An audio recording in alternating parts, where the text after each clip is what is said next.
Taste the Daily.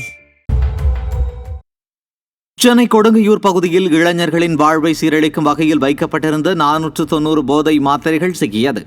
தொப்பை விநாயகர் கோவில் சந்திப்பு பகுதியில் போதை மாத்திரைகளுடன் மேனகா, அவரது மகன் விக்னேஷ் மற்றும் தினகரன் ஆகியோரிடமிருந்து போதை மாத்திரைகள் கைப்பற்றப்பட்டன. ஸ்டாலினின் ஃபெயிலியர் மாடல் ஆட்சியில் போதைப் பொருட்களின் தலைநகரமாக சென்னை மாறியுள்ளதாக மக்கள் குற்றம் சாட்டியுள்ளனர்.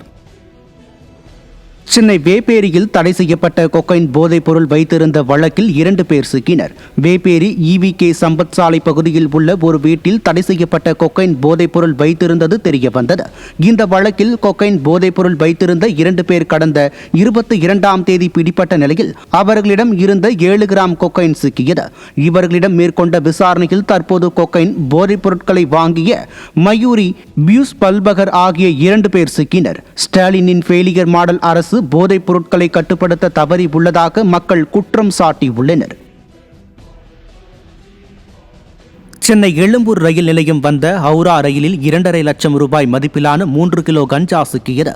ஸ்டாலினின் ஃபெயிலியர் மாடல் ஆட்சியில் இளைஞர்களை சீரழிக்கும் விதமாக வெளி மாநிலங்களில் இருந்து தமிழகத்திற்கு கஞ்சா உள்ளிட்ட போதைப் பொருட்கள் கடத்தப்படுவது அதிகரித்துள்ளதாக குற்றம் சாட்டப்படுகிறது.